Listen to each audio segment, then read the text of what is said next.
Lição de terça-feira, marca identificadora. Eu quero chamar a sua atenção para Mateus capítulo 24, versículo 11, que diz assim: levantar-se-ão muitos falsos profetas e enganarão a muitos. E esse assunto a respeito de profetas falsos é tão interessante, tão importante e tão perspicaz que Jesus agora, ele repete de novo no versículo 24 e diz assim: porque surgirão falsos cristos e falsos profetas, operando grandes sinais e prodígios para enganar, se possível, os próprios eleitos. Que coisa impressionante, né? Então, a gente está percebendo aqui, em Mateus capítulo 24, que existe sim um profeta que é falso. Existe, inclusive, um profeta que faz sinais. E ele é assim tão perspicaz, ele é tão assim ardiloso, que as pessoas vão falar assim: não, mas calma aí, é o profeta de Deus, olha só, ele cura, ele faz milagres. E aqui a Bíblia está trazendo e está dizendo que ele, inclusive, olha ali, ó, se possível, vai enganar até mesmo os próprios eleitos. Ou seja, eu preciso estar de olhos abertos, prestar atenção, fazer a prova do profeta para ver se ele é um profeta verdadeiro ou um profeta falso. Acho que amanhã a gente vai falar um pouquinho mais a respeito dessas características do verdadeiro profeta. Bom, quando a gente olha para a história, a gente percebe, principalmente estudando Apocalipse, que teve um período que foi um período assim de silêncio.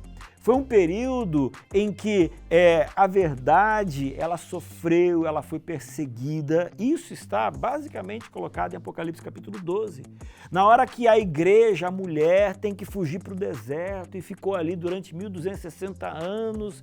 E foi um período assim muito difícil. Foi um período em que poderes religiosos, em nome de Deus, jogaram a verdade no lixo.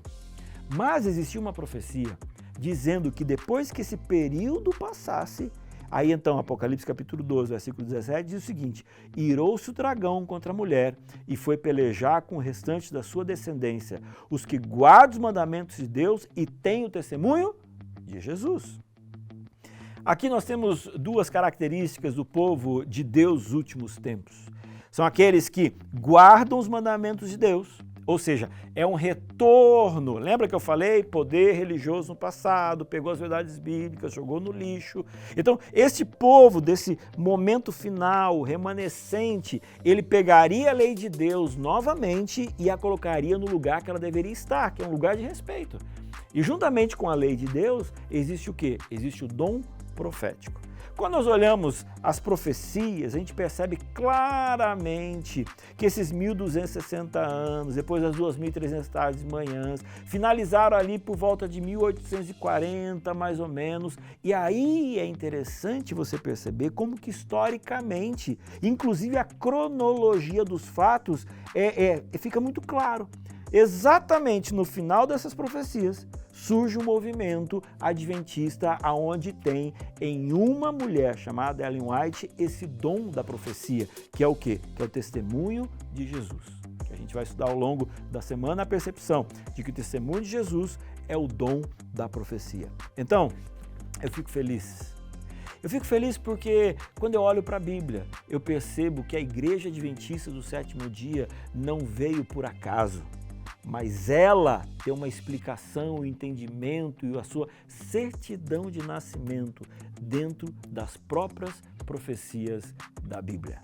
Amanhã a gente continua.